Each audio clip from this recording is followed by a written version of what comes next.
Evangelio de nuestro Señor Jesucristo según San Marcos. Jesús se puso a hablarles en parábolas. Un hombre plantó una viña, la cercó, cavó un lagar y construyó una torre de vigilancia. Después la arrendó a unos viñadores y se fue al extranjero. A su debido tiempo envió a un servidor para percibir de los viñadores la parte de los frutos que le correspondía. Pero ellos lo tomaron, lo golpearon y lo echaron con las manos vacías. De nuevo les envió a otro servidor, y a éste también lo maltrataron y lo llenaron de ultrajes. Envió a un tercero, y a éste lo mataron. Y también golpearon o mataron a muchos otros. Todavía le quedaba alguien, su hijo, a quien quería mucho, y lo mandó en último término pensando: respetarán a mi hijo. Pero los viñadores se dijeron: este es el heredero, vamos a matarlo y la herencia será nuestra. Y apoderándose de él, lo mataron y lo arrojaron fuera de la viña. ¿Qué hará el dueño de la viña? Vendrá, acabará con los viñadores y entregará la viña a otros. ¿No han leído este pasaje de la Escritura? La piedra que los constructores rechazaron ha llegado a ser la piedra angular. ¿Esta es la obra del Señor, admirable a nuestros ojos? Entonces buscaban la manera de detener a Jesús, porque comprendían que esta parábola la había dicho por ellos, pero tenían miedo de la multitud, y dejándolo se fueron. Palabra del Señor. En la teología se habla del misterio de la iniquidad, es decir, ¿cómo puede ser que elijamos el mal en vez del bien, cuando el bien es mucho más atractivo que el mal? ¿Cómo vamos a elegir el infierno antes que el cielo? ¿Cómo vamos a elegir a Satanás antes que a Dios? Al anticristo antes que a Cristo. Y sin embargo, existe este misterio de iniquidad, que los seres libres, es decir, los humanos y los ángeles, podemos tomar una decisión de apartarnos de Dios para siempre y elegir un camino de rebeldía, de desobediencia y de seguir el ejemplo del dragón rojo de 7 cabezas que arrastra con su cola la tercera parte de las estrellas. Lamentablemente, esto se verificó para los judíos, que eran la viña selecta, el pueblo elegido, la nación de su propiedad, los hijos que estaban llamados a ser verdaderos hijos de Dios, la iglesia verdadera. Sin embargo, no pudieron ser la iglesia verdadera.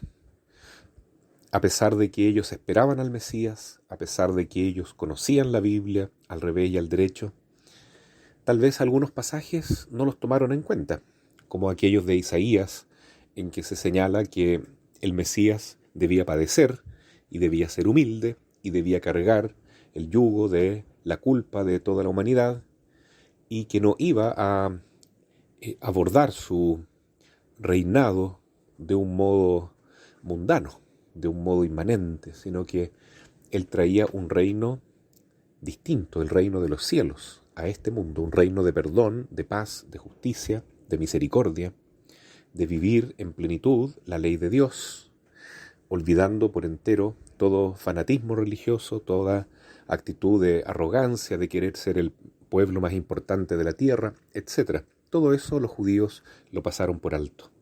Por eso Jesús cuenta esta historia en que un dueño de una viña la arrienda a unos viñadores y estos encargados, en vez de devolver el fruto a su tiempo, cada vez que vienen a cobrar el arriendo, matan a los enviados y finalmente matan también al hijo del dueño de la viña. Esto simboliza cómo a lo largo de los siglos el pueblo judío fue matando y torturando y despreciando, rechazando a los profetas de Dios. Finalmente también lo hacen con San Juan Bautista y finalmente también, y en peor término, con Jesucristo mismo, el Hijo de Dios.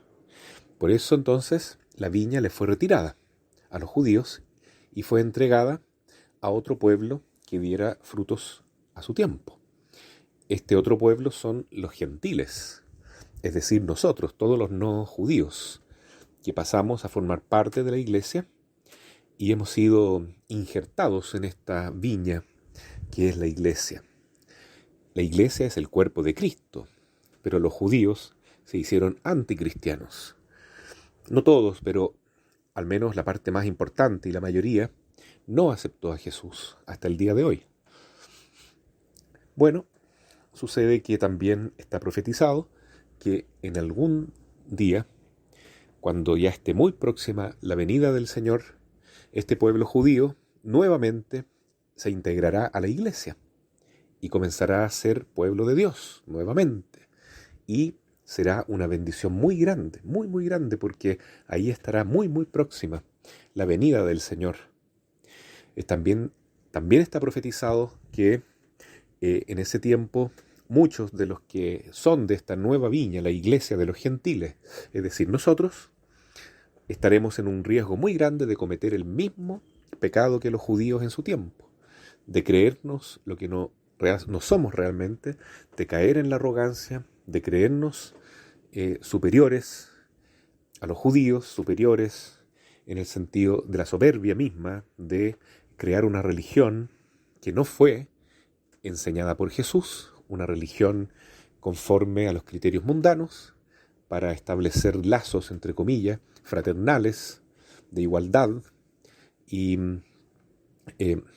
de hermandad con todos los hombres, con todas las demás religiones, y contemporizar con los criterios del mundo. Finalmente, esta iglesia vacía del contenido de la verdadera fe será la que persiga nuevamente a Jesús, porque será una falsa iglesia.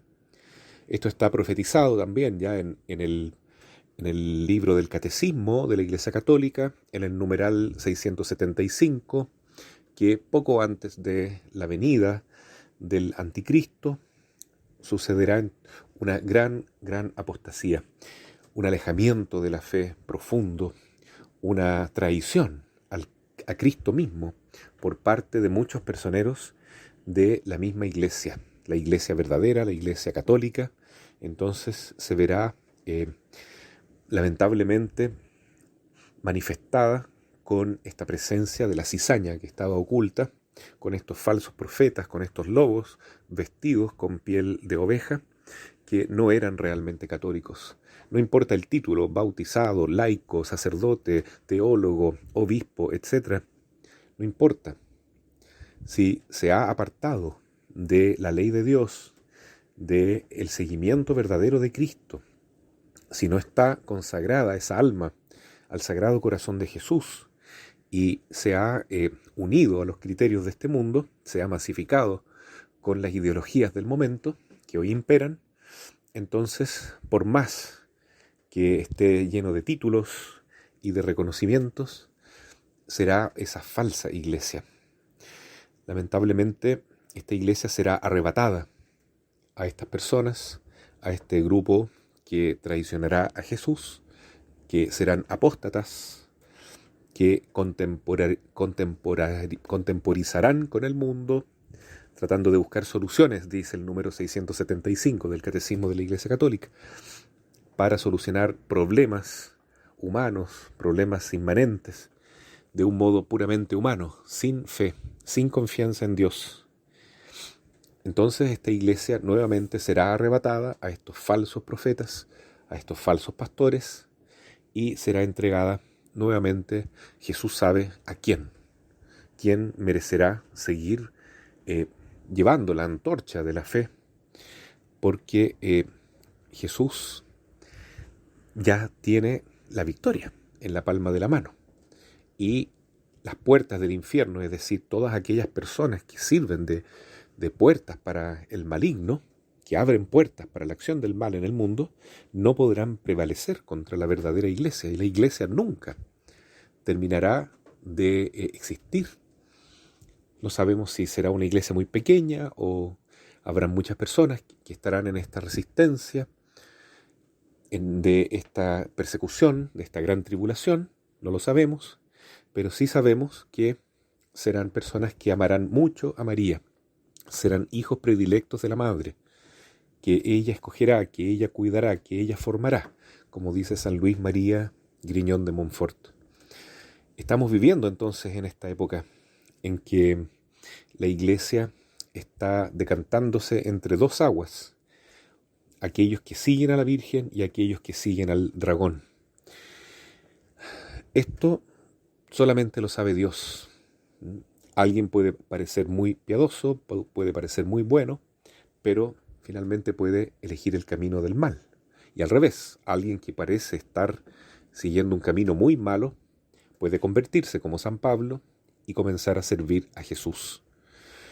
Lo importante es que miremos a María, le pidamos con mucha piedad, con mucho amor, mucha humildad, que tenga misericordia de nosotros, que nos tome de la mano y no permita que por nada del mundo ataquemos a los profetas de Dios y vayamos contra su Hijo. Que la Virgen nos ayude y oremos entonces, como ella nos pide el Santo Rosario, para que se conviertan muchos hijos que están viviendo en el error, en el pecado mortal, y así puedan integrar la verdadera Iglesia y salvar sus almas, y que todos nosotros alcancemos la gracia de la perseverancia final.